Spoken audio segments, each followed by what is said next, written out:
ਉਮੀਦ ਤਾਂ ਕੋਈ ਜੋਤਸ਼ੀ ਕੋਲ ਚੱਲਦੇ ਹਾਂ, ਜੇ ਤੁਸੀਂ ਜਾਣਦੇ ਹੋ ਮੈਂ ਚੱਲੂੰਗਾ, ਪੁੱਛ ਲਾਂਗੇ, ਜਾਂ ਸੁਖਬੀਰ ਸਿੰਘ ਬਾਦਲ ਜੋਤਸ਼ੀ ਨੇ, ਉਹ ਦੱਸ ਦੇਣਗੇ। ਔਰ ਅਨਿਲ ਜੋਸ਼ੀ ਨੂੰ ਐਸਾ ਲੱਗਦਾ ਉਹ ਮੰਤਰੀ ਹੁੰਦੇ ਹੋਏ ਉਹਨਾਂ ਨੇ ਬਹੁਤ ਮਲਾਈਆਂ ਖਾਧੀਆਂ, ਜੂਨੀਅਰ ਬੰਦੇ ਸੀ ਬਣ ਗਏ, ਤੇ ਅੱਜ ਹੁਣ ਪਾਰਟੀ ਤੋਂ ਬਾਹਰ ਜਾਣ ਕੇ ਉਹਨਾਂ ਨੂੰ ਦੀ ਸਮਝ ਆ ਜੂ, ਉਹਨਾਂ ਨੂੰ ਲੱਗਦਾ ਕਿ ਉਹਨਾਂ ਦਾ ਬਹੁਤ ਬੜਾ ਆਧਾਰ ਹੁਣ ਸਮਝ ਆਊਗਾ। ਉੱਥੇ ਬੀਜੇਪੀ ਦੀ ਸੀਟ ਆ, ਉਹ ਆਧਾਰ ਬੀਜੇਪੀ ਦਾ ਅਨਿਲ ਜੋਸ਼ੀ ਦਾ ਨਹੀਂ ਹੈ। ਜਿਹਨੂੰ ਖੜਾ ਕਰਾਂਗੇ ਉਹਨੂੰ ਜਿਤਾ ਲਾਂਗੇ। ਅੱਜ ਉਹ ਬੀਜੇਪੀ ਵਰਕਰਾਂ 'ਤੇ ਹੋ ਰਿਹਾ, ਅੱਜ ਮੈਂ ਤੁਹਾਡੇ ਵੱਲ ਇੱਕ ਉਂਗਲ ਕਰ ਰਿਹਾ ਅਤੇ ਮੇਰੇ ਵੱਲ ਤਿੰਨ ਹੋ ਜਾਂਦੀਆਂ ਨੇ। ਕੱਲ੍ਹ ਨੂੰ ਕਾਂਗਰਸ ਵਾਲਿਆਂ ਦੀ ਤੇ ਇਹਨਾਂ ਦੀ ਕੁਟਾਈ ਹੋਣੀ ਆ, ਕਿਸਾਨ ਲੀਡਰਾਂ ਦੀ ਵੀ ਹੋਣੀ ਹੈ। ਉਹਦੇ ਪਰ ਰਾਜੇਵਾਲ ਸ਼ਹਿ ਦੇਣ ਲੱਗ ਗਿਆ ਇਹ ਜਿਹੀ ਗੱਲਾਂ ਨੂੰ, ਬੜੇ ਖੁਸ਼ ਹੁੰਦੇ ਆ, ਅਤੇ ਪਤਾ ਉਹਨੂੰ ਉਦੋਂ ਲੱਗਣਾ ਜਦੋਂ ਉਹਨੇ ਭੁਗਤਣਾ। ਫਿਰ ਉਹਦੀ ਵੀਡੀਓ ਵੀ ਬਣੀ ਆ ਕਿ ਬਾਈ ਨੇ ਪਰਚਾ ਵੀ ਨਹੀਂ ਕੀਤਾ, ਪਰਚਾ ਵੀ ਬਹੁਤ ਜ਼ਿਆਦਾ ਪ੍ਰੈਸ਼ਰ ਤੋਂ ਬਾਅਦ ਹੋਇਆ। ਇਹ ਜਿਹੜਾ ਸਰਕਾਰੀ ਆਤੰਕਵਾਦ ਆ ਇਹ ਬਰਦਾਸ਼ਤ ਆ, ਔਰ ਇਹਦੇ ਨਾਲ ਪੰਜਾਬ ਦੇ ਹਾਲਾਤ ਖਰਾਬ ਹੋਣਗੇ। ਮੇਰੀ ਜ਼ਮੀਨ ਦਾ ਜਾਂ ਮੇਰੇ ਜਾਨ ਦੀ ਕੋਈ ਗੱਲ ਨਹੀਂ ਹੈ। ਸਭ ਤੋਂ ਬੜਾ ਇਹ ਹੈ ਕਿ ਆਉਣ ਵਾਲੇ ਸਮੇਂ 'ਚ ਫਿਰ ਉਹੀ ਜਿਹੜੀਆਂ ਜਵਾਨੀਆਂ ਨੇ ਉਹ ਸੰਤਾਪ ਨਾ ਭੁਗਤਣ। ਮੈਂ ਸ਼ੁਰੂ ਤੋਂ ਹੀ ਕਹਿੰਦਾ ਸੀ ਕਿ ਇਹਨਾਂ ਨੂੰ ਕਿਸਾਨ ਦਾ ਮੋਢਾ ਲੱਭ ਗਿਆ। ਇਹ ਅੰਦੋਲਨ 2024 ਤੱਕ ਲੈ ਕੇ ਜਾਣਗੇ। ਇਹ ਲੋਕ ਸਭਾ ਤੇ ਵਿਧਾਨ ਸਭਾ ਦੇ ਚੁਣਾਵ ਲੜਨ ਆਏ ਹੋਏ ਆ। ਇਹ ਕਿਸਾਨ ਹਿੱਤਾਂ ਤੋਂ ਪ੍ਰੇਰਿਤ ਅੰਦੋਲਨ ਨਹੀਂ ਹੈ, ਇਹ ਸਿਆਸੀ ਹਿੱਤਾਂ ਤੋਂ ਪ੍ਰੇਰਿਤ ਅੰਦੋਲਨ ਆ। ਕੇਸ ਰਜਿਸਟਰ ਹੋਇਆ ਤਾਂ ਅਮਿਤ ਸ਼ਾਹ ਜੀ ਤੇ ਗਵਰਨਰ ਸਾਹਿਬ ਨੇ ਕਰਵਾਇਆ, ਨਹੀਂ ਤਾਂ ਨਹੀਂ ਹੋਣਾ ਸੀ। FIR ਵੀ ਨਹੀਂ ਹੋਣੀ ਸੀ। ਇਹਨਾਂ ਨੇ ਲੜਨੀਆਂ ਚੋਣਾਂ ਨੇ, ਮਕਸਦ ਇਹਨਾਂ ਦਾ ਸਿਆਸੀ ਹੈ। ਅੰਦੋਲਨ ਸਿਆਸਤ ਤੋਂ ਪ੍ਰੇਰਿਤ ਆ। ਕਿਸਾਨ ਦੇ ਮੋਢੇ ਦਾ ਇਸਤੇਮਾਲ ਕਰਕੇ ਪ੍ਰਧਾਨ ਮੰਤਰੀ ਦਾ ਚਿਹਰਾ ਖਰਾਬ ਕਰਨਾ ਚਾਹੁੰਦੇ ਨੇ। ਸਰਕਾਰ ਵੱਲੋਂ ਲਿਆਂਦੇ 3 ਖੇਤੀ ਕਾਨੂੰਨਾਂ ਨੂੰ ਲੈ ਕੇ ਜਿੱਥੇ ਕਿਸਾਨ ਜਥੇਬੰਦੀਆਂ ਵੱਲੋਂ ਲਗਾਤਾਰ ਵਿਰੋਧ ਕੀਤਾ ਜਾ ਰਿਹਾ ਹੈ, ਉੱਥੇ ਹੀ ਕਿਤੇ ਨਾ ਕਿਤੇ ਦਿਨ ਪ੍ਰਤੀ ਦਿਨ ਹਰ ਵਰਗ ਜਿਹੜਾ ਹੈ ਇਹਨਾਂ ਬਿੱਲਾਂ ਨੂੰ ਲੈ ਕੇ ਵਿਰੋਧ ਕਰਦਾ ਨਜ਼ਰ ਆ ਰਿਹਾ ਹੈ। ਦੂਜੇ ਪਾਸੇ ਗੱਲ ਕਰਾਂਗੇ ਅੱਜ ਬੀਜੇਪੀ ਦੇ ਸੀਨੀਅਰ ਲੀਡਰ ਹਰਜੀਤ ਸਿੰਘ ਗਰੇਵਾਲ ਦੀ, ਜਿਨ੍ਹਾਂ ਤੇ ਰੀਸੈਂਟ ਅਟੈਕ ਵੀ ਹੋਇਆ ਹੈ। ਤੇ ਗੱਲ ਜੇ ਇਹਨਾਂ ਦੀ ਜ਼ਮੀਨ ਦੀ ਕੀਤੀ ਜਾਏ ਤਾਂ ਜਿੱਥੇ ਖੇਤੀ ਹੁੰਦੀ ਹੈ ਉੱਥੇ ਉਹ ਜ਼ਮੀਨ ਜਿਹੜੀ ਹੈ ਕਿਸਾਨਾਂ ਵੱਲੋਂ ਪੁੱਟੀ ਵੀ ਗਈ ਹੈ। ਇਹ ਕੀ ਮਸਲਾ ਸੀ, ਸਾਰੇ ਤੇ ਗੱਲਬਾਤ ਕਰਨੀ ਹੈ। ਸਾਡੇ ਨਾਲ ਮੌਜੂਦ ਨੇ ਹਰਜੀਤ ਗਰੇਵਾਲ। ਆਪ ਸਭ ਤੋਂ ਪਹਿਲਾਂ ਸਵਾਗਤ ਹੈ ਤੁਹਾਡਾ ਜਗਬਾਣੀ ਪੰਜਾਬ ਕੇਸਰੀ ਵੈਬ ਟੀਵੀ ਤੇ। ਔਰ ਪਹਿਲਾ ਸਵਾਲ ਵੀ ਮੇਰਾ ਇਹ ਹੈ ਕਿ ਜਿਹੜਾ ਉੱਥੇ ਜ਼ਮੀਨ ਜਿਹੜੀ ਸੀਗੀ ਉਹ ਪੁੱਟੀ ਗਈ, ਉਸ ਨੂੰ ਤੁਸੀਂ ਕਿਵੇਂ ਵੇਖਦੇ ਹੋ? ਕੀ ਸੀ ਇਹ ਪੂਰਾ ਮਾਮਲਾ? ਕਿਸਾਨ ਤਾਂ ਵੈਸੇ ਖੇਤੀ ਦੀ ਪੂਜਾ ਕਰਦਾ, ਉਹ ਜੀਰੀ ਲਾਈ ਸੀ, ਅਤੇ ਮੈਂ ਤਾਂ ਉਹਨਾਂ ਨੂੰ ਗੁੰਡਾ ਅਨਸਰ ਕਹੂੰਗਾ। ਪੁਲਿਸ SHO ਵੀ ਕੋਲ ਖੜਾ, ਔਰ ਇੱਕ ਦਿਨ ਪਹਿਲਾਂ ਮੈਂ DGP ਸਾਹਿਬ ਨੂੰ ਔਰ SSP ਸਾਹਿਬ ਨੂੰ ਦੱਸਿਆ, SHO ਸਾਹਿਬ ਨੂੰ ਵੀ ਦੱਸਿਆ, ਪਰ ਉਸ ਦੇ ਬਾਵਜੂਦ ਵੀ ਉਹਨਾਂ ਨੇ SHO ਆ ਕੇ ਖੜੇ ਹੋ ਗਏ, ਕੋਈ ਕਾਰਵਾਈ ਨਹੀਂ ਕੀਤੀ। ਫਿਰ ਉਹਦੀ ਵੀਡੀਓ ਵੀ ਬਣੀ ਆ ਤੇ ਬਾਈ ਨੇ ਪਰਚਾ ਵੀ ਨਹੀਂ ਕੀਤਾ, ਪਰਚਾ ਵੀ ਬਹੁਤ ਜ਼ਿਆਦਾ ਪ੍ਰੈਸ਼ਰ ਤੋਂ ਬਾਅਦ ਹੋਇਆ, FIR ਜਿਹੜੀ ਹੈ। ਤਾਂ ਇਹਦਾ ਮਤਲਬ ਕੀ ਹੈ ਕਿ ਇਹ ਜਿਹੜਾ ਸਰਕਾਰੀ ਆਤੰਕਵਾਦ ਆ ਇਹ ਬਰਦਾਸ਼ਤ ਆ, ਔਰ ਇਹਦੇ ਨਾਲ ਪੰਜਾਬ ਦੇ ਹਾਲਾਤ ਖਰਾਬ ਹੋਣਗੇ।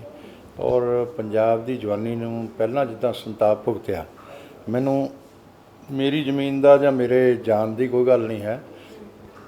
ਸਭ ਤੋਂ ਬੜਾ ਇਹ ਹੈ ਕਿ ਆਉਣ ਵਾਲੇ ਸਮੇਂ 'ਚ ਫਿਰ ਉਹੀ ਜਿਹੜੀਆਂ ਜਵਾਨੀਆਂ ਨੇ ਉਹ ਸੰਤਾਪ ਨਾ ਭੁਗਤਣ, ਕਿਉਂਕਿ ਉਸ ਵੇਲੇ ਵੀ 2000 ਏਕੜ ਜ਼ਮੀਨ ਦੀਆਂ ਰਜਿਸਟਰੀਆਂ ਮੁੰਡਿਆਂ ਨੂੰ ਚੱਕ ਕੇ ਕਰਵਾਈਆਂ, ਔਰ ਉੱਧਰ ਆਤੰਕਵਾਦੀ ਲੋਕਾਂ ਨੂੰ ਮਾਰਦੇ ਸੀ, ਉੱਧਰੋਂ ਪੁਲਿਸ ਨੂੰ ਆਤੰਕਵਾਦ ਦੇ ਨਾਂ 'ਤੇ ਆਤੰਕ ਫੈਲਾਇਆ ਜਾ ਰਿਹਾ ਸੀ। ਚਲੋ ਵੈਸੇ ਪੰਜਾਬ ਪੁਲਿਸ ਦਾ ਰੋਲ ਇਹ ਠੀਕ ਰਿਹਾ ਕਿ ਉਹਨੇ ਆਤੰਕਵਾਦ ਨੂੰ ਖਤਮ ਕੀਤਾ, ਪਰ ਜੇ ਲੋਕਾਂ ਦਾ ਸਹਿਯੋਗ ਨਾ ਹੁੰਦਾ ਤਾਂ ਉਹ ਵੀ ਨਹੀਂ ਕਰ ਸਕਦੇ ਸੀ। ਅਤੇ ਮੈਂ ਉਸੇ ਦੌਰ ਨੂੰ ਦੁਬਾਰਾ ਦੇਖਦਾ, ਕਿਉਂਕਿ ਇਹ ਜਿਹੜੇ ਕਮਿਊਨਿਸਟ ਨੇ, ਜਿਹੜੇ ਲੀਡਰ ਨੇ, ਕਿਸਾਨਾਂ ਨੂੰ ਨਹੀਂ, ਮੇਰੇ ਕਈ ਵਾਰ ਨਾ ਮੇਰੇ ਬਿਆਨਾਂ ਨੂੰ ਗਲਤ ਲੈ ਲੈਂਦੇ। ਜਿਹੜੇ ਸੜਕਾਂ 'ਤੇ ਕਿਸਾਨ ਬੈਠਾ ਉਹ ਜੈਨੂਨ ਆ, ਉਹਨੂੰ ਕੀ ਕਹਿਤਾ ਕਿ ਤੇਰੀ ਜ਼ਮੀਨ ਖੋਹ ਲੈਣੀ ਹੈ, ਅਤੇ ਉਹ ਮਰਨ 'ਤੇ ਹੋ ਕੇ ਚਲਿਆ ਗਿਆ। ਨਾ ਜ਼ਮੀਨ ਕਿਸੇ ਨੇ ਖੋਹੀ ਹੈ ਅਤੇ ਨਾ ਖੋਹਣੀ ਹੈ। ਪਰ ਇਹ ਜਿਹੜੇ ਲੋਕ ਨੇ, ਇਹ ਲੀਡਰ ਜਿਹੜੇ ਉਹਨਾਂ ਦੀ ਮਨਸ਼ਾ ਠੀਕ ਨਹੀਂ ਹੈ। ਉਹ ਮੈਂ ਸ਼ੁਰੂ ਤੋਂ ਹੀ ਕਹਿੰਦਾ ਸੀ ਕਿ ਇਹਨਾਂ ਨੂੰ ਕਿਸਾਨ ਦਾ ਮੋਢਾ ਲੱਭ ਗਿਆ। ਇਹ ਅੰਦੋਲਨ 2024 ਤੱਕ ਲੈ ਕੇ ਜਾਣਗੇ। ਇਹ ਲੋਕ ਸਭਾ ਤੇ ਵਿਧਾਨ ਸਭਾ ਦੇ ਚੁਣਾਵ ਲੜਨ ਆਏ ਹੋਏ ਆ। ਇਹ ਕਿਸਾਨ ਹਿੱਤਾਂ ਤੋਂ ਪ੍ਰੇਰਿਤ ਅੰਦੋਲਨ ਨਹੀਂ ਹੈ, ਇਹ ਸਿਆਸੀ ਹਿੱਤਾਂ ਤੋਂ ਪ੍ਰੇਰਿਤ ਅੰਦੋਲਨ ਆ। ਇਹਦੇ 'ਚ ਕਾਂਗਰਸ ਨੂੰ ਔਰ ਆਮ ਆਦਮੀ ਪਾਰਟੀ ਦੇ ਲੋਕ ਵੀ ਸ਼ਾਮਲ ਨੇ, ਔਰ ਉਹ ਕੀ ਕਰਦੇ, ਗੁੰਡਾਗਰਦੀ ਉਹੀ ਕਰਦੇ ਜ਼ਿਆਦਾ। ਮੇਰੇ ਦਫ਼ਤਰ 'ਤੇ ਹਮਲਾ ਕੀਤਾ ਉਹ ਕਾਂਗਰਸੀ ਸੀ, ਅਸੀਂ ਫੋਟੋਗ੍ਰਾਫ ਵੀ ਦਿੰਦੇ ਹਾਂ। ਪਰ ਉਹੀ ਗੱਲ, ਇੰਨੀ ਨੌਬਤ ਆਈ ਕਿਉਂ ਰਹੀ ਹੈ? ਕਿਉਂ ਕਿਤੇ ਨਾ ਕਿਤੇ ਕੀ ਕਾਰਨ ਹੈ ਕਿ ਸਰਕਾਰ ਕਿਸਾਨਾਂ ਦੀ ਗੱਲ ਸਮਝਣਾ ਨਹੀਂ ਚਾਹੁੰਦੀ ਜਾਂ ਸਮਝ ਕੇ ਨਾ ਸਮਝ ਬਣ? ਇਸ ਤਰ੍ਹਾਂ ਕਿ ਜੇ ਗੁੰਡਿਆਂ ਨੂੰ ਤੁਸੀਂ ਸ਼ਹਿ ਦਓਗੇ ਤਾਂ ਗੁੰਡੇ ਨੇ ਤਾਂ ਗੁੰਡਾਗਰਦੀ ਕਰਨੀ, ਉਹਦੀ ਨੇਚਰ ਆ, ਅਤੇ ਸਰਕਾਰ ਸ਼ਹਿ ਦੇ ਰਹੀ ਹੈ ਅਤੇ ਉਹ ਕਰਵਾ ਰਹੇ ਆ। ਅੱਜ ਉਹ BJP ਵਰਕਰਾਂ 'ਤੇ ਹੋ ਰਿਹਾ, ਅੱਜ ਮੈਂ ਤੁਹਾਡੇ ਵੱਲ ਇੱਕ ਉਂਗਲ ਕਰ ਰਿਹਾ ਅਤੇ ਮੇਰੇ ਵੱਲ ਤਿੰਨ ਹੋ ਜਾਂਦੀਆਂ ਨੇ। ਕੱਲ੍ਹ ਨੂੰ ਕਾਂਗਰਸ ਵਾਲਿਆਂ ਦੀ ਤੇ ਇਹਨਾਂ ਦੀ ਕੁਟਾਈ ਹੋਣੀ ਆ, ਕਿਸਾਨ ਲੀਡਰਾਂ ਦੀ ਵੀ ਹੋਣੀ ਆ। ਮੈਂ ਤੁਹਾਨੂੰ ਅੱਜ ਦੱਸਦਾ, ਕਿਉਂਕਿ ਇਹ ਬੇਈਮਾਨ ਨੇ। ਅਸੀਂ ਤਾਂ ਫਿਰ ਸੱਚ ਦੇ ਰਾਹ 'ਤੇ ਖੜ੍ਹੇ ਹਾਂ, ਇਹ ਬੇਈਮਾਨ ਨੇ। ਇਹਨਾਂ ਦਾ ਬਹੁਤ ਬੁਰਾ ਹਾਲ ਹੋਣਾ। ਅਸੀਂ ਤਾਂ ਸਭ ਕੁਝ ਸਹਿ ਰਹੇ ਹਾਂ, ਇਹਨਾਂ ਤੋਂ ਸਹਿ ਨਹੀਂ ਜਾਣਾ। ਇਹ ਪੰਜਾਬ ਦੇ ਹਾਲਾਤ ਖਰਾਬ ਕਰ ਤੇ ਕਿਉਂ ਇਹ ਮਸਲਾ ਸੈਟਲ ਨਹੀਂ ਹੋ ਰਿਹਾ? ਕਿਉਂ ਪੰਜਾਬ ਦੇ ਭਾਈਚਾਰਕ ਸਾਂਝ ਨੂੰ ਠੇਸ ਜਿਹੜੀ ਹੈ ਲੱਗ ਰਹੀ ਹੈ? ਕਿਉਂਕਿ ਇਸ ਮੁੱਦੇ ਨੂੰ ਲੈ ਕੇ ਜ਼ਰੂਰ ਲੱਗ ਮਸਲਾ ਕੋਈ ਹੈ ਹੀ ਨਹੀਂ। ਸੈਟਲ ਕਾਹਦਾ ਹੋਣਾ ਮਸਲਾ? ਮੈਂ ਅੱਜ ਵੀ ਕਹਿਣਾ ਕਿਸਾਨ ਭਰਾਵਾਂ ਨੂੰ ਕਿ ਇਹ ਲੀਡਰਾਂ ਦੇ ਉਹ ਝਮੇਲੇ 'ਚੋਂ ਨਿਕਲੋ। ਇਹ ਬੇਈਮਾਨ ਨੇ ਤੁਹਾਡੇ ਲੀਡਰ ਜਿਹੜੇ ਆ ਅੱਗੇ ਲੱਗੇ ਹੋਏ ਆ। ਸਾਰਿਆਂ ਨੂੰ ਨਹੀਂ ਮੈਂ ਕਹਿੰਦਾ, ਇਹ ਹੈ 7-8 ਹੀ। ਹੁਣ ਜੋਗਿੰਦਰ ਯਾਦਵ ਕਿਹੜਾ ਲੀਡਰ ਹੈ ਜੀ? ਕਿਸਾਨ ਲੀਡਰ। ਸਵਰਾਜ ਪਾਰਟੀ ਤੋਂ ਇਲੈਕਸ਼ਨ ਲੜਦਾ ਤੇ ਕਮਿਊਨਿਸਟ ਹੈਗਾ ਉਹ ਵਿਚਾਰਧਾਰਾ ਤੋਂ। ਹਨਨ ਮੌਲਾ ਕਮਿਊਨਿਸਟ MP ਹੈ। ਕਵਿਤਾ ਅਰਬਨ ਨਕਸਲਾਈਟ ਆ, ਆਂਧਰਾ ਦੀ ਹੈ। ਇਹ ਕਿਹੜੇ ਨੇ? ਇਹ ਫੈਸਲੇ ਕਰਦੇ ਨੇ ਸਾਰੇ।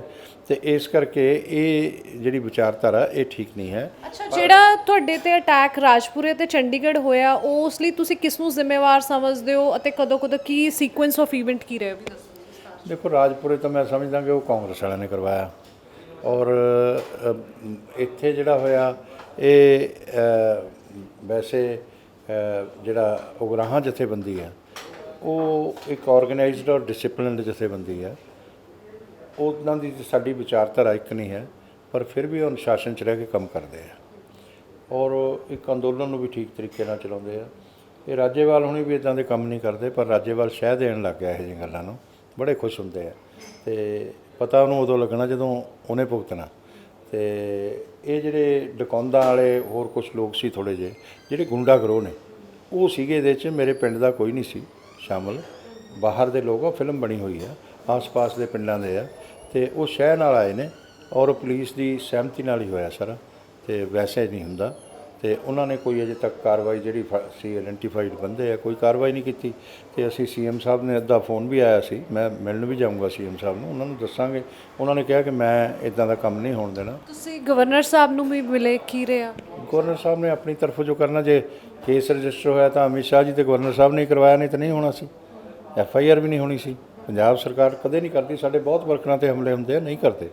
ਤੇ ਪੰਜਾਬ ਪੁਲਿਸ ਨੂੰ ਡਾਇਰੈਕਸ਼ਨਾਂ ਨੇ। ਪੰਜਾਬ ਪੁਲਿਸ ਤਾਂ ਹੁਣ ਇਹਨਾਂ ਦੇ ਹੱਥ ਬੰਨੇ ਹੋਏ ਜਿਹੜੇ ਆ ਉਹ ਖੋਲ੍ਹ ਦੇਵੇ ਤੇ 2 ਮਿੰਟ 'ਚ ਠੀਕ ਹੋ ਜਾਣਗੇ ਗੁੰਡੇ। ਤਾਂ ਦਿਖਾਈ ਨਹੀਂ ਦੇਣੇ ਕਿਤੇ ਵੀ। ਇਹ ਕਰਵਾਇਆ ਜਾ ਰਿਹਾ।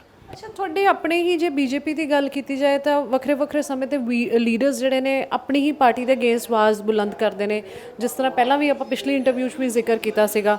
ਤੇ ਹੁਣ ਰੀਸੈਂਟ ਵੀ ਆ, ਹੁਣ ਅਨਿਲ ਵਿਜ ਜਿਹੜੇ ਮੰਤਰੀ ਵੀ ਰਹਿ ਚੁੱਕੇ ਨੇ, ਉਹਨਾਂ ਨੇ ਫਿਰ ਅਨਿਲ ਜੋਸ਼ੀ ਨੇ ਹੁਣੇ ਰੀਸੈਂਟਲੀ ਤੁਹਾਡੇ ਤੇ ਇਲਜ਼ਾਮ ਲਗਾਇਆ ਔਰ ਉਹਨਾਂ ਦਾ ਇਸ ਕਹਿਣਾ ਰਿਹਾ ਕਿ ਵੀ ਤੁਹਾਡੇ ਗਰਮ ਸੁਭਾਅ ਹੋਣ ਕਰਕੇ ਉਹਨਾਂ ਤੁਹਾਡੇ ਤੇ ਸਪੈਸ਼ਲੀ ਮਤਲਬ ਤੁਹਾਨੂੰ ਆੜੇ ਹੱਥੀ ਲੈਂਦੇ ਕਿਹਾ ਕਿ ਤੁਹਾਡਾ ਗਰਮ ਸੁਭਾਅ ਹੈ, ਤੁਸੀਂ ਕਿਤੇ ਨਾ ਕਿਤੇ ਕਿਸਾਨਾਂ ਨੂੰ ਚੈਲੰਜ ਕਰਦੇ ਹੋ ਔਰ ਤੁਸੀਂ ਤੁਹਾਡਾ ਗਰੁੱਪ ਪ੍ਰੋਪਰ ਜਿਹੜਾ ਮੈਸੇਜ ਹੈ ਦਿੱਲੀ ਤੱਕ ਨਹੀਂ ਪਹੁੰਚਾਉਂਦਾ, ਕਨਵੇ ਨਹੀਂ ਕਰ ਪਾਉਂਦਾ।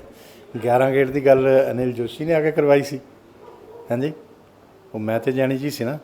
ਪੰਜਾਬ BJP ਨੇ ਭੇਜੇ ਹੋਏ ਸੀ ਤੇ ਅਸ਼ਵਨੀ ਸ਼ਰਮਾ ਸਾਡੇ ਨਾਲ ਸੀ। ਇਹੋ ਜਿਹੀ ਕੋਈ ਗੱਲ ਨਹੀਂ ਸੀਗੀ। ਸਾਰੇ ਅਸੀਂ ਇਕੱਠੇ ਹਾਂ। ਔਰ ਅਨਿਲ ਜੋਸ਼ੀ ਨੂੰ ਐਸਾ ਲੱਗਦਾ ਮੰਤਰੀ ਹੁੰਦੇ ਹੋਏ ਉਹਨਾਂ ਨੇ ਬਹੁਤ ਮਲਾਈਆਂ ਖਾਧੀਆਂ, ਜੂਨੀਅਰ ਬੰਦੇ ਸੀ ਬਣ ਗਏ ਤੇ ਅੱਜ ਹੁਣ ਪਾਰਟੀ ਤੋਂ ਬਾਹਰ ਜਾਣਗੇ ਉਹਨਾਂ ਨੂੰ ਦੀ ਸਮਝ ਆ ਜੂ। ਉਹਨਾਂ ਨੂੰ ਲੱਗਦਾ ਕਿ ਉਹਨਾਂ ਦਾ ਬਹੁਤ ਬੜਾ ਆਧਾਰ ਹੁਣ ਸਮਝ ਆਊਗਾ। ਚੁਣਾਵ ਲੜਨ ਆ ਕੇ ਆਮ ਆਦਮੀ ਪਾਰਟੀ ਤੋਂ ਲੜਨ, ਅਕਾਲੀ ਦਲ ਤੋਂ ਲੜਨ, ਕਿਸੇ ਹੋਰ ਪਾਰਟੀ ਤੋਂ ਲੜਨ, BSP ਤੋਂ ਲੜਨ ਤੇ ਫਿਰ ਪਤਾ ਲੱਗ ਜੂਗਾ। ਉੱਥੇ BJP ਦੀ ਸੀਟ ਆ, ਉਹ ਆਧਾਰ BJP ਦਾ, ਅਨਿਲ ਜੋਸ਼ੀ ਦਾ ਨਹੀਂ ਹੈ। ਜਿਹਨੂੰ ਖੜਾ ਕਰਾਂਗੇ ਉਹਨੂੰ ਜਿਤਾ ਲਾਂਗੇ, ਜਿਹਦੇ ਤੇ ਸੰਗਠਨ ਹੱਥ ਰੱਖੂਗਾ ਉਸੇ ਨੂੰ MLA ਬਣਾ ਦਿਆਂਗੇ। ਇਹ ਕੋਈ ਗੱਲ ਨਹੀਂ ਹੈ। ਅਨਿਲ ਜੋਸ਼ੀ ਨੂੰ ਆਪਦਾ ਆਧਾਰ ਦੀ ਹੁਣ ਸਮਝ ਆਊਗੀ। ਉਹ ਕਾਇਦੇ 'ਚ ਰਹਿਣ ਔਰ ਮਰਿਆਦਾ ਤੋੜਦੇ ਆ, ਸਾਡੀ ਸੈਂਟਰਲ ਲੀਡਰਸ਼ਿਪ ਦੇ ਖਿਲਾਫ ਬੋਲਦੇ ਆ, ਇਹਨਾਂ ਕਾਨੂੰਨਾਂ ਦੇ ਖਿਲਾਫ ਬੋਲਦੇ ਆ। ਕਾਨੂੰਨ ਸਭ ਤੋਂ ਵਧੀਆ ਨੇ ਤੇ ਇਸ ਕਰਕੇ ਇਹ ਗੱਲਾਂ। ਮਦਨ ਮੋਹਨ ਮਿੱਤਲ ਨੇ ਵੀ ਕਿਹਾ ਸੀ ਜੇ ਇਸੇ ਤਰ੍ਹਾਂ ਦਾ ਮਾਹੌਲ ਰਿਹਾ ਤੇ ਪੰਜਾਬ ਦੇ ਵਿੱਚ ਅੱਤਵਾਦ ਦੁਬਾਰਾ ਹੋ ਜਾਊਗਾ। ਇਸ ਮੈਂ ਕਹਿ ਰਿਹਾ ਕਿ ਬਾਰੀ-ਬਾਰੀ BJP ਦੇ ਹੀ ਸੀਨੀਅਰ ਲੀਡਰ ਆਪਣੇ ਹੀ ਕਾਈਂਡ ਆਫ ਪਾਰਟੀ ਦੇ ਖਿਲਾਫ ਆਵਾਜ਼ ਬੁਲੰਦ ਕਰ। ਪਾਰਟੀ ਦੇ ਖਿਲਾਫ ਕਦੋਂ ਕੀਤੀ ਹੈ? ਆਤੰਕਵਾਦ ਤਾਂ ਪੰਜਾਬ ਸਰਕਾਰ ਲਿਆ ਰਹੀ ਹੈ। ਪਹਿਲਾਂ ਵੀ ਇਹਨਾਂ ਨੇ ਲਿਆਂਦਾ ਸੀ, ਹੁਣ ਵੀ ਇਹੀ ਲਿਆਉਣਗੇ। ਫਿਰ ਉਹਦੇ ਸ਼ਹਾਦਤਾਂ ਵੀ ਹੋਈਆਂ ਇਹਨਾਂ ਦੀਆਂ, ਉਸੇ ਕਰਕੇ ਹੋਈਆਂ ਨਾ। ਹਾਂ, ਤੇ ਇਸ ਕਰਕੇ BJP ਨੂੰ ਨਾ ਇਸ਼ਾਰਾ ਕਰੋ। ਮਦਨ ਮੋਹਨ ਮਿੱਤਲ ਜੀ ਸਾਡੇ ਸੀਨੀਅਰ ਲੀਡਰ ਆ, ਉਹਨਾਂ ਨੇ ਇਹੋ ਜਿਹੀ ਕੋਈ ਗੱਲ ਨਹੀਂ ਕਹੀ ਕਦੇ। ਉਹ ਤਾਂ ਨਾਲ ਨੇ ਸਾਡੇ। ਕੋਈ ਵੀ ਸਾਡੇ ਡਿਸਪਲਿਨ 'ਚੋਂ ਬਾਹਰ ਨਹੀਂ ਜਾਂਦਾ। ਅੱਛਾ, ਰਾਜੇਵਾਲ ਹੋਰਾਂ ਵੱਲੋਂ ਹੁਣੇ ਰੀਸੈਂਟ 1-2 ਦਿਨ ਪਹਿਲਾਂ ਪ੍ਰੈਸ ਕਾਨਫਰੰਸ ਵੀ ਕੀਤੀ ਗਈ। ਉਹਨਾਂ ਨੇ ਕਿਹਾ ਕਿ ਅਸੀਂ 8 ਮਿੰਟ ਦਾ ਹਾਰਨ ਵਜਾ ਕੇ ਪਾਰਲੀਮੈਂਟ ਦੇ ਬਾਹਰ ਸਰਕਾਰ ਨੂੰ ਦੁਬਾਰਾ ਜਗਾਵਾਂਗੇ। ਸਰਕਾਰ ਸਾਡੀ ਗੱਲ ਨਹੀਂ ਸੁਣ ਰਹੀ। ਉਸ ਤੋਂ ਇਲਾਵਾ ਉਹਨਾਂ ਨੇ ਅੱਜ ਦਾ ਵੀ ਪਲਾਨ ਦੱਸਿਆ ਸੀ 8 ਤਰੀਕ ਨੂੰ ਮਹਿੰਗਾਈ ਦੇ ਖਿਲਾਫ ਜਿਹੜਾ ਸੜਕਾਂ ਤੇ ਉਤਰਨਗੇ, 17 ਨੂੰ ਪਾਰਲੀਮੈਂਟ ਦੇ ਬਾਹਰ ਮੈਮੋਰੈਂਡਮ ਦੇਣਗੇ ਸਾਰੇ ਲੀਡਰਸ ਆਫ ਆਪੋਜੀਸ਼ਨਸ ਨੂੰ, ਕਿਉਂਕਿ 19 ਨੂੰ ਪਾਰਲੀਮੈਂਟ ਸ਼ੁਰੂ ਹੋ ਰਹੀ ਹੈ। ਇਸ ਨੂੰ ਤੁਸੀਂ ਕਿਵੇਂ ਵੇਖਦੇ ਹੋ? ਇਸ ਤਰ੍ਹਾਂ ਦੇਖੋ, ਸ਼ਾਂਤਮਈ ਤਰੀਕੇ ਨਾਲ ਲੋਕਤੰਤਰ ਦੇ ਅੰਦਰ ਸਭ ਨੂੰ ਆਪਣੀ ਗੱਲ ਕਰਨ ਦਾ ਅਧਿਕਾਰ ਹੈ। ਪਰ ਜੇ ਕੋਈ ਕਾਨੂੰਨ ਤੋੜੇ ਔਰ ਜੇ ਕੋਈ ਕਿਸੇ 'ਤੇ ਹਮਲੇ ਕਰੇ, ਜਿਸ ਤਰ੍ਹਾਂ 26 ਜਨਵਰੀ ਨੂੰ ਕੀਤਾ ਸੀ ਰਾਜੇਵਾਲ ਉਹਨਾਂ ਨੇ, ਤੇ ਵਾਇਲੇਸ਼ਨ ਕੀਤੀ ਉਹਨਾਂ ਨੇ ਪੂਰੀ, ਜਿਹੜਾ ਐਗਰੀਮੈਂਟ ਹੋਇਆ ਸੀ ਦਿੱਲੀ ਪੁਲਿਸ ਨਾਲ, ਤੇ ਉਹ ਕਾਨੂੰਨ ਤੋੜਨ ਵਾਲਾ ਬੰਦਾ ਭੁਗਤਾਨ ਕਰੇਗਾ। ਤੇ ਉਸ ਵੇਲੇ ਇਹਨਾਂ ਨੇ ਬਹੁਤ ਗਲਤ ਕੀਤਾ ਸੀ, ਤੇ ਹੁਣ ਸ਼ਾਂਤੀ ਨਾਲ ਕਰਨ, ਸਾਨੂੰ ਕੋਈ ਇਤਰਾਜ਼ ਨਹੀਂ ਕਿਸੇ ਨੂੰ। ਇਹਨਾਂ ਦੇ ਚੜੂਣੀ ਵੱਲੋਂ ਇੱਕ ਜਿਹੜਾ ਬਿਆਨ ਆਉਂਦਾ ਹੈ, ਉਸ ਤੋਂ ਬਾਅਦ ਹਰਿਆਣਾ ਦੇ ਸੀਐਮ ਵੀ ਜਿਹੜਾ ਹੈ ਉਹ ਵੀ ਕਹਿੰਦੇ ਨੇ ਵੀ ਕਿਤੇ ਨਾ ਕਿਤੇ ਸਿਆਸਤ ਹੋ ਰਹੀ। ਉਸ ਬਿਆਨ ਨੂੰ ਲੈ ਕੇ ਤੁਸੀਂ ਕਿਵੇਂ ਵੇਖਦੇ ਹੋ? ਦੇਖੋ, ਉਹਦੇ ਨਾਲ ਤਾਂ ਬਿਲਕੁਲ ਨੰਗੇ ਹੋ ਰਹੇ ਆ ਸਾਹਮਣੇ। ਇਹਨਾਂ ਜਿਹੜੀਆਂ ਗੱਲਾਂ ਅਸੀਂ ਕਹਿੰਦੇ ਸੀ ਉਹ ਸੱਚ ਹੋ ਰਹੀਆਂ ਨੇ। ਦੇਖੋ, ਲੋਕਤੰਤਰ 'ਚ ਸਭ ਨੂੰ ਚੁਣਾਵ ਲੜਨ ਦਾ ਅਧਿਕਾਰ ਆ, ਪਾਰਟੀ ਬਣਾਉਣ ਦਾ ਅਧਿਕਾਰ ਆ, ਉਹਦੇ 'ਚ ਕੋਈ ਕਿਸੇ ਨੂੰ ਨਹੀਂ ਰੋਕਦਾ ਜੇ ਲੋਕਤਾਂਤਰਿਕ ਤਰੀਕੇ ਨਾਲ ਕੋਈ ਵੀ ਕਰੇ। ਮਗਰ ਅਸੀਂ ਉਸੇ ਵੇਲੇ ਕਹਿੰਦੇ ਸੀ ਕਿ ਕਿਸਾਨ ਦੇ ਮੋਢੇ ਦਾ ਇਸਤੇਮਾਲ ਹੋ ਰਿਹਾ, ਪਰ ਇਹਨਾਂ ਨੇ ਲੜਨੀਆਂ ਚੋਣਾਂ ਨੇ, ਮਕਸਦ ਇਹਨਾਂ ਦਾ ਸਿਆਸੀ ਹੈ, ਅੰਦੋਲਨ ਸਿਆਸਤ ਤੋਂ ਪ੍ਰੇਰਿਤ ਆ। ਕਿਸਾਨ ਦੇ ਮੋਢੇ ਦਾ ਇਸਤੇਮਾਲ ਕਰਕੇ ਪ੍ਰਧਾਨ ਮੰਤਰੀ ਦਾ ਚਿਹਰਾ ਖਰਾਬ ਕਰਨਾ ਚਾਹੁੰਦੇ ਨੇ। ਇਹ ਕਮਿਊਨਿਸਟਾਂ ਦਾ ਕੰਮ ਹੁੰਦਾ। ਇਹ ਸਾਰੇ ਕਿਸਾਨ ਲੀਡਰ ਗਲਤ ਨਹੀਂ ਹੈ, ਉਹਨਾਂ ਨੂੰ ਤਾਂ ਇਹਨਾਂ ਨੇ ਆਪਣੇ ਉਹਦੇ 'ਚ ਲੈ ਲਿਆ, ਤੇ ਇੱਕ ਤਰ੍ਹਾਂ ਅੰਦੋਲਨ ਇਹਨਾਂ ਨੇ ਹਥਿਆ ਲਿਆ ਕਮਿਊਨਿਸਟਾਂ ਨੇ, ਔਰ ਉਹਨੂੰ ਡਾਇਰੈਕਸ਼ਨ ਦੇ ਰਹੇ ਆ ਜੋਗਿੰਦਰ ਯਾਦਵ ਹੋਣੀ ਸਾਰੇ ਬੈਠੇ। ਔਰ ਮੈਂ ਸਮਝਦਾ ਕਿ ਇਹ ਬਦਕਿਸਮਤੀ ਆ, ਪਹਿਲੀ ਵਾਰ ਦੇਸ਼ ਦੇ ਅੰਦਰ ਟ੍ਰੇਡਰਸ ਦੀ ਲੌਬੀ ਸੀ, ਔਰ ਉਸ ਤੋਂ ਪਹਿਲਾਂ ਇੰਡਸਟਰੀਸਟਾਂ ਦੀ ਲੌਬੀ ਸੀ, ਬਹੁਤ ਮਜ਼ਬੂਤ ਲੌਬੀ ਮਜ਼ਦੂਰਾਂ ਦੀ ਵੀ ਸੀ, ਮੁਲਾਜ਼ਮਾਂ ਦੀ ਸੀ, ਔਰ ਬਾਕੀ ਅਲੱਗ-ਅਲੱਗ ਵਰਗਾਂ ਦੀ ਸੀ, ਸਭ ਦੀ ਸੀਗੀ। ਪਰ ਕਿਸਾਨ ਲੌਬੀ ਕਦੇ ਮਜ਼ਬੂਤ ਨਹੀਂ ਹੋਈ। ਇਸੇ ਕਰਕੇ ਕਿਸਾਨ ਦੇ ਖਿਲਾਫ ਨੀਤੀਆਂ ਬਣਦੀਆਂ ਰਹੀਆਂ। ਜਿਨ੍ਹਾਂ ਨੂੰ ਇਹ ਕਾਲੇ ਕਾਨੂੰਨ ਕਹਿੰਦੇ ਆ, ਉਹ ਤਾਂ ਅਜੇ ਲਾਗੂ ਨਹੀਂ ਹੋਏ, ਸੁਪਰੀਮ ਕੋਰਟ ਨੇ ਹੋਲਡ 'ਤੇ ਪਾਏ ਹੋਏ ਆ। ਤੇ ਕਿਸਾਨ ਕਿਉਂ ਆਤਮ ਹੱਤਿਆ ਕਰ ਰਿਹਾ? ਇਸ ਕਰਕੇ ਕਰ ਰਿਹਾ ਕਿ ਜਿਹੜੀਆਂ ਪਿਛਲੀਆਂ ਕਾਂਗਰਸ ਸਰਕਾਰਾਂ ਸੀ, ਉਹਨਾਂ ਨੇ ਕਿਸਾਨ ਦੇ ਖਿਲਾਫ ਨੀਤੀਆਂ ਬਣਾਈਆਂ, ਤੇ ਉਹ ਭੁਗਤਾਨ ਕਰ ਰਹੇ। ਕਿਸਾਨ ਲੌਬੀ ਮਜ਼ਬੂਤ ਨਹੀਂ ਸੀ। ਪਹਿਲੀ ਵਾਰ ਕਿਸਾਨ ਲੌਬੀ ਮਜ਼ਬੂਤ ਹੋ ਕੇ ਨਿਕਲੀ। ਮੈਂ ਰਾਜੇਵਾਲ ਜੀ ਨੂੰ ਵੀ ਕਿਹਾ ਸੀ, ਵਿਗਿਆਨ ਭਵਨ ਦੀ ਗੱਲ ਆ, ਐਗਰੀਕਲਚਰ ਸੈਕਟਰੀ ਵੀ ਨਾਲ ਸੀ ਸੰਜੇ ਜੀ। ਮੈਂ ਉਹਨਾਂ ਨੂੰ ਕਿਹਾ, ਰਾਜੇਵਾਲ ਜੀ, ਪਹਿਲੀ ਵਾਰ ਕਿਸਾਨ ਲੌਬੀ ਇੰਨੀ ਮਜ਼ਬੂਤ ਹੋਈ ਹੈ, ਮੈਨੂੰ ਬੜੀ ਖੁਸ਼ੀ ਹੈ, ਤੁਹਾਨੂੰ ਵਧਾਈ। ਪਰ ਤੁਸੀਂ ਕਿਸਾਨ ਹਿੱਤ ਦੀਆਂ ਗੱਲਾਂ ਮਨਵਾ ਲਓ ਔਰ ਇਸ ਅੰਦੋਲਨ ਨੂੰ ਸਮਾਪਤ ਕਰ ਦਿਓ, ਤਾਂ ਇਹ ਅੱਗੇ ਵਾਸਤੇ ਵੀ ਲੌਬੀ ਮਜ਼ਬੂਤ ਰਹੇਗੀ। ਪਰ ਤੁਸੀਂ ਇਸ ਦਾ ਨੁਕਸਾਨ ਕਰਕੇ ਨਾ ਜਾਣਾ, ਨਹੀਂ ਤਾਂ ਤੁਹਾਨੂੰ ਇਤਿਹਾਸ ਨੇ ਮਾफ़ ਨਹੀਂ ਕਰਨਾ, ਤੁਹਾਨੂੰ ਕਿਸਾਨਾਂ ਨੇ ਮਾफ़ ਨਹੀਂ ਕਰਨਾ। ਇਹ ਗੱਲ ਮੈਂ ਉਹਨਾਂ ਨੂੰ ਕਹੀ ਸੀ, ਅੱਜ ਵੀ ਮੈਂ ਕਹਿ ਰਿਹਾ ਕਿ ਅੱਜ ਵੀ ਸਮਝਦਾਰੀ ਕਰ ਲੈਣ, ਕਿਸਾਨ ਹਿੱਤ ਦੀਆਂ ਸਾਰੀਆਂ ਗੱਲਾਂ ਮਨਵਾ ਕੇ ਸਿਆਸਤ ਤੋਂ ਪ੍ਰੇਰਿਤ ਨਾ ਰਹਿਣ, ਤੇ ਉਹ ਕੰਮ ਨਾ ਕਰਨ। ਆਪਣੀ ਸਿਆਸੀ ਪੂਰਤੀ ਲਈ 24 ਤੱਕ ਇਲੈਕਸ਼ਨ ਲੜ ਲਿਓ, ਜਿੱਥੇ ਸਾਡਾ ਵਿਰੋਧ ਕਰਨਾ ਕਰ ਲਿਓ। ਇਹ ਕਹਿੰਦੇ ਆ ਵੈਸਟ ਬੰਗਾਲ 'ਚ ਅਸੀਂ, ਰਾਜੇਵਾਲ ਤਾਂ ਭਾਸ਼ਾ ਕੀ ਬੋਲਦਾ, ਅਸੀਂ ਮਾਂਝ ਤੇ ਜਿੱਦਾਂ ਵਿਸ਼ਨੂੰ ਭਗਵਾਨ ਵੀ ਉਹੀ ਹੈ ਤੇ ਗੁਰੂ ਨਾਨਕ ਵੀ ਉਹੀ ਹੈ, ਸਭ ਕੁਝ ਉਹੀ ਬਣ ਗਿਆ। ਬਈ ਤੂੰ ਪਰਮਾਤਮਾ ਤੋਂ ਉੱਪਰ ਤਾਂ ਨਹੀਂ ਭਰਾਵਾ, ਕਿੱਦਾਂ ਮਾਂਝ ਤੇ? ਅਸੀਂ ਤਾਂ 3 ਸੀਟਾਂ ਤੋਂ ਉੱਥੇ 77 ਸੀਟਾਂ 'ਤੇ ਚਲੇ ਗਏ। ਅਸੀਂ 10% ਵੋਟਾਂ ਤੋਂ 37% ਵੋਟਾਂ 'ਤੇ ਚਲੇ ਗਏ। ਹੋਰ ਸਾਡੇ ਕੋਲ ਜਿਹੜੀਆਂ 200 ਸੀਟਾਂ ਸੀ ਵੀ ਉਹ ਤੋਂ ਵਾਪਸ ਲੈ ਗਏ, ਤੇ ਅਸੀਂ 3 ਸੀਟਾਂ 'ਤੇ ਆ ਗਏ, ਤੂੰ ਸਾਨੂੰ ਮਾਂਝਤਾ। ਤਾਂ ਇਹ ਗੱਲਾਂ ਰਾਜੇਵਾਲ ਜੀ ਨੂੰ ਨਹੀਂ ਕਰਨੀਆਂ ਚਾਹੀਦੀਆਂ। ਤੁਸੀਂ ਕਹਿੰਦੇ ਹੋ ਕਿ ਉਹ ਇੱਕ ਪੁਆਇੰਟ, ਇੱਕ ਲਾਈਨ 'ਤੇ ਆ ਕੇ ਖੜੇ ਹੋ ਗਏ ਕਿਸਾਨ ਜਥੇਬੰਦੀਆਂ, ਉਹ ਕਹਿੰਦੇ ਯੈਸ ਐਂਡ ਨੋ ਸਾਨੂੰ ਦੱਸੋ, ਕਿਉਂਕਿ ਜਿਵੇਂ ਤੁਸੀਂ ਕਹਿ ਰਹੇ ਕਿ ਕਿੰਨੇ ਰਾਊਂਡ ਟੇਬਲ ਟਾਕਸ ਹੋਈਆਂ, ਕਿੰਨੀਆਂ ਸਾਰੀਆਂ ਮੀਟਿੰਗਸ ਹੋਈਆਂ। ਸੋ ਇਸ ਦਾ ਹੱਲ ਤੁਹਾਨੂੰ ਕੀ ਨਜ਼ਰ ਆ ਰਿਹਾ? ਹੱਲ ਤਾਂ ਇਹੀ ਹੈ ਕਿ ਕਿਸਾਨ ਇਹਨਾਂ ਨੂੰ ਛੱਡਣ ਔਰ ਇਹਨਾਂ ਤੋਂ ਹਿਸਾਬ ਮੰਗਣ। ਮੋਦੀ ਜੀ ਇਹਨਾਂ ਦੀ ਜੇਬ 'ਚ, ਕਿਸਾਨਾਂ ਦੀ ਜੇਬ 'ਚ 2-2 ਹਜ਼ਾਰ ਰੁਪਇਆ ਪਾਉਂਦੇ ਆ, ਇਹ ਲਿਜਾ ਕੇ ਕੋਈ ਹਿਸਾਬ ਨਹੀਂ ਦਿੰਦੇ। ਕਿਸੇ ਨੇ ਜ਼ਮੀਨਾਂ ਖਰੀਦੀਆਂ, ਕਿਸੇ ਨੇ ਗੱਡੀਆਂ ਖਰੀਦ ਲਈਆਂ, ਤੇ ਕਿਸਾਨ ਦੇ ਫੰਡ ਜਿਹੜੇ ਇਹਨਾਂ ਨੇ ਮਿਸਯੂਜ਼ ਕੀਤੇ ਆ। ਹਰ ਪਿੰਡ 'ਚ ਝਗੜਾ ਹੋ ਰਿਹਾ, ਤੇ ਉਹਦਾ ਹਿਸਾਬ ਦੇਣ ਕਿਸਾਨਾਂ ਨੂੰ। ਤੇ ਅਸੀਂ ਇਹ ਕਹਿੰਦੇ ਹਾਂ, ਤੇ ਕਿਸਾਨ ਦੀਆਂ ਸਾਰੀਆਂ ਗੱਲਾਂ ਅਸੀਂ ਮੰਨਣ ਨੂੰ ਤਿਆਰ ਹਾਂ। ਤੇ ਕਿਸਾਨ ਆ ਜੇ ਸਿੱਧਾ, ਉਹਦਾ ਗੱਲਾਂ ਕਰ ਦਾਂਗੇ, ਜਾਂ ਇਹਨਾਂ ਨੂੰ ਸਿੱਧੇ ਕਰਕੇ ਲੈ ਆਵੇ ਕਿ ਭਾਈ ਜਿਹੜੀਆਂ ਕਿਸਾਨ ਹਿੱਤ ਦੀਆਂ ਗੱਲਾਂ ਨੇ, ਤਰਕਸੰਗਤ ਗੱਲਾਂ ਨੇ, ਉਹ ਸਾਰੀਆਂ ਮੰਨਵਾ ਲਓ। ਤੇ ਅਸੀਂ ਮੰਨਣ ਨੂੰ ਤਿਆਰ ਹਾਂ ਸਰਕਾਰ। ਅੱਛਾ, ਅੱਗੇ ਪੰਜਾਬ ਦੀ ਅਸੈਂਬਲੀ ਚੋਣਾਂ ਯਾਨੀ ਕਿ ਵਿਧਾਨ ਸਭਾ 2022 ਦੀ ਇਲੈਕਸ਼ਨਸ ਆ ਰਹੀਆਂ। ਸੋ ਬੀਜੇਪੀ ਇਸ ਵੇਲੇ ਤੁਸੀਂ ਕੀ ਵੇਖਦੇ ਹੋ, ਕਿੰਨੀ ਸਟਰੋਂਗ ਹੈ? ਕਿਉਂਕਿ ਤੁਸੀਂ ਲੋਕ ਦਾਅਵਾ ਕਰਦੇ ਹੋ ਕਿ ਸਾਡੇ ਕੋਲ 117 ਦੇ 117 ਕੈਂਡੀਡੇਟਸ ਨੇ। ਹਾਲਾਂਕਿ ਤੁਹਾਡੇ ਬੜੇ ਸਾਰੇ ਰੋਜ਼ਾਨਾ ਅਸੀਂ ਦੇਖ ਰਹੇ ਹਾਂ, ਬੜੇ ਸਾਰੇ ਲੀਡਰਸ ਕਿਤੇ ਨਾ ਕਿਤੇ, ਕੋਈ ਕਾਂਗਰਸ ਸ਼ਾਮਿਲ ਹੋ ਰਿਹਾ, ਕੋਈ ਅਕਾਲੀ ਦਲ ਸ਼ਾਮਿਲ ਹੋ ਰਿਹਾ, ਕੋਈ ਆਮ ਆਦਮੀ ਪਾਰਟੀ ਤੋਂ ਪਰਸੋਂ ਇੱਕ ਮਨਜਿੰਦਰ ਕੰਗ ਵੀ ਹੋਏ ਨੇ ਸ਼ਾਮਿਲ। ਸੋ ਇਸ ਤਰ੍ਹਾਂ ਰੈਗੂਲਰ ਲੜੀ ਚੱਲ ਰਹੀ ਹੈ, ਜਿਹਦੇ ਵਿੱਚ ਬੀਜੇਪੀ ਲੀਡਰਸ ਹੈ ਜਿਹੜੇ ਛੱਡੀ ਜਾਂਦੇ ਨੇ ਪਾਰਟੀ ਨੂੰ। ਸੋ ਤੁਹਾਡੇ ਕੋਲ ਕਿੰਨੇ, ਅਸੀਂ ਚਲੋ ਰਫਲੀ ਕੈਲਕੂਲੇਸ਼ਨਸ ਦੇ ਹਿਸਾਬ ਨਾਲ ਗੱਲ ਕਰੀਏ, 20-25 ਸੀਟਾਂ ਤੇ ਤੁਹਾਡੇ ਕੋਲ ਹੈਗੇ ਨੇ, ਕਿ ਬਾਕੀ ਸੀਟਸ ਦਾ ਤੁਸੀਂ? ਨਹੀਂ 117 ਤੇ ਹੀ ਸਾਡੇ ਕੋਲ ਹੈਗੇ ਆ। ਅਸੀਂ ਸਾਰੇ ਇੰਚਾਰਜ ਤੇ ਲਾਏ ਆ ਹੁਣ 117 ਸੀਟਾਂ ਦੇ, ਤੇ ਐਸੀ ਕੋਈ ਗੱਲ ਨਹੀਂ ਹੈ। ਕੀ ਉਮੀਦ ਨਜ਼ਰ ਆ ਰਹੀ ਹੈ 22 ਨੂੰ ਲੈ ਕੇ? ਦੇਖੋ, ਉਮੀਦ ਤਾਂ ਕੋਈ ਜੋਤਸ਼ੀ ਕੋਲ ਚੱਲਦੇ ਆ, ਜੇ ਤੁਸੀਂ ਜਾਣਦੇ ਹੋ ਮੈਂ ਚੱਲੂੰਗਾ, ਪੁੱਛ ਲਾਂਗੇ, ਜਾਂ ਸੁਖਬੀਰ ਸਿੰਘ ਬਾਦਲ ਜੋਤਸ਼ੀ ਨੇ, ਉਹ ਦੱਸ ਦੇਣਗੇ। ਮੈਨੂੰ ਇਹਦੇ ਬਾਰੇ ਪਤਾ ਨਹੀਂ ਹੈ। ਅਸੀਂ ਜਿੱਤਣ ਲਈ ਲੜਦੇ ਹਾਂ ਔਰ ਪੂਰੇ ਜੋਸ਼ ਨਾਲ ਲੜਦੇ ਹਾਂ। ਅਸੀਂ ਕਿਸ ਹਿਸਾਬ ਨਾਲ ਮੈਂ ਦੱਸ ਦਿੰਦਾ, ਭਾਰਤੀ ਜਨਸੰਘ ਦੇ ਟਾਈਮ 'ਚ ਸਾਨੂੰ ਪਤਾ ਹੁੰਦਾ ਸੀ ਕਿ 500 ਜਾਂ 1000 ਵੋਟਾਂ ਪੈਣੀਆਂ ਨੇ, ਜ਼ਮਾਨਤ ਜ਼ਬਤ ਹੋਣੀ ਹੈ, ਤੇ ਅਸੀਂ ਪੂਰੇ ਜੋਸ਼ ਨਾਲ ਲੜਦੇ ਸੀ ਕਿ ਅਸੀਂ ਜਿੱਤਣਾ, ਮਰਨ ਤੇ ਹੋ ਕੇ ਲੜਦੇ ਸੀ। ਇਹ ਸਾਡੇ ਸੰਗਠਨ ਦੀ ਨੇਚਰ ਆ, ਸਾਡਾ ਕੈਡਰ ਦੀ ਨੇਚਰ ਆ। ਕੈਡਰ ਬੇਸ ਕਮ ਮਾਸ ਬੇਸ ਆਰਗੇਨਾਈਜੇਸ਼ਨ ਹੈ, ਇੱਕ ਵਿਚਾਰਧਾਰਕ ਦਲ ਆ। ਅਤੇ ਅਸੀਂ ਹੁਣ ਵੀ ਇਸੇ ਚੀਜ਼ ਨਾਲ ਲੜਨਾ ਕਿ ਅਸੀਂ ਜਿੱਤਣਾ ਔਰ ਪੰਜਾਬ 'ਚ ਸਰਕਾਰ ਬਣਾਉਣੀ ਹੈ। ਅਤੇ ਇਹ ਕਹਿ ਕੇ ਕੌਣ ਕਿਹੜੀ ਪਾਰਟੀ ਲੜਦੀ ਹੈ ਕਿ ਅਸੀਂ ਹਾਰਨਾ, ਅਤੇ ਇਸ ਕਰਕੇ ਅਸੀਂ ਬਹੁਤ ਮਜ਼ਬੂਤ ਧਿਰ ਹੋਵਾਂਗੇ। ਪੰਜਾਬ ਦੀ ਵੱਡੀ ਰਾਜਨੀਤਿਕ ਧਿਰ ਬਣ ਕੇ ਨਿਕਲੂਗੀ ਬੀਜੇਪੀ ਇਹਨਾਂ ਚੋਣਾਂ 'ਚ, ਇਹ ਸਾਨੂੰ ਪੂਰਾ ਵਿਸ਼ਵਾਸ ਆ। ਔਰ ਸਾਨੂੰ ਕਿਸੇ ਚੀਜ਼ ਦਾ ਗੋਲੀ ਬੰਬ ਬੰਦੂਕ ਕਿਸੇ ਚੀਜ਼ ਦਾ ਡਰ ਨਹੀਂ ਹੈ। ਅਸੀਂ ਕਸ਼ਮੀਰ ਵੈਲੀ 26 ਸੀਟਾਂ 'ਤੇ ਹਰ ਵਾਰ ਚੁਣਾਵ ਲੜਦੇ ਸੀ, ਸਾਡੇ 5-4 ਕੈਂਡੀਡੇਟ ਸ਼ਹੀਦ ਕੀਤੇ ਜਾਂਦੇ ਸੀ, ਉੱਥੇ ਵੀ ਅਸੀਂ ਸਰਕਾਰ ਬਣਾ ਕੇ ਦਿਖਾਤੀ। ਔਰ ਵੈਸਟ ਬੰਗਾਲ 'ਚ ਸਾਡੇ 135 ਵਰਕਰ ਸ਼ਹੀਦ ਕੀਤੇ ਗਏ, ਬਾਅਦ 'ਚ 25 ਹੋਰ ਕਰਤੇ, ਪਰ ਉੱਥੇ ਵੀ ਅਸੀਂ 3 ਸੀਟਾਂ ਤੋਂ 77 ਸੀਟਾਂ 'ਤੇ ਜਾ ਕੇ ਦਿਖਾਤਾ। ਇਸੇ ਤਰ੍ਹਾਂ ਬਾਕੀ ਜਗ੍ਹਾ ਹੁੰਦਾ। ਬੀਜੇਪੀ ਨੂੰ ਪੰਜਾਬ 'ਚ ਵੀ ਕੋਈ ਨਹੀਂ ਰੋਕ ਸਕਦਾ। ਅਸੀਂ ਪੂਰੀ ਲੜਾਈ ਲੜਾਂਗੇ, ਡਟ ਕੇ ਲੜਾਂਗੇ।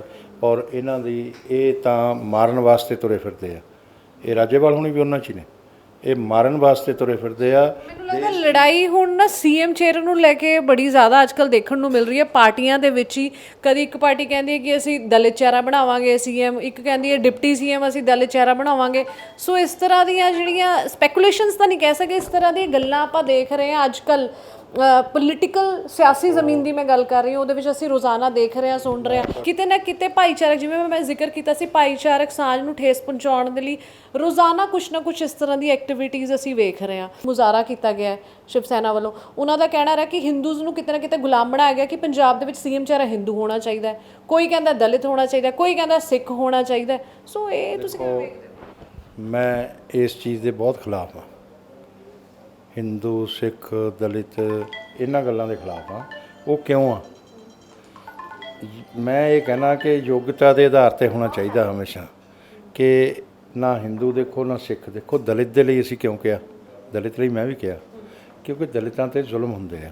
ਜਦੋਂ ਤੱਕ ਜ਼ਮੀਨੀ ਲੈਵਲ ਤੋਂ ਲੈ ਕੇ ਉੱਪਰ ਤੱਕ ਉਹ ਸੱਤਾ 'ਚ ਭਾਗੀਦਾਰੀ ਨਹੀਂ ਬਣੇਗੀ, ਕਿਸੇ ਇੱਕ ਨੂੰ IAS ਕਿਸੇ ਇੱਕ ਨੂੰ IPS ਬਣਾਉਣ ਨਾਲ ਨਹੀਂ ਉਹ ਇੱਕ ਦੋ ਘਰਾਂ ਦਾ ਮੁਕੱਦਰ ਸੁਧਰਦਾ। ਉਹ ਠੀਕ ਨਹੀਂ ਹੈ। ਉਹਨਾਂ ਨੂੰ ਸਭ ਜਗ੍ਹਾ ਭਾਗੀਦਾਰੀ ਸੱਤਾ 'ਚ ਹੋਣੀ ਚਾਹੀਦੀ ਹੈ। ਮੈਂ ਇਸ ਚੀਜ਼ ਦਾ ਹਾਮੀ ਹਾਂ।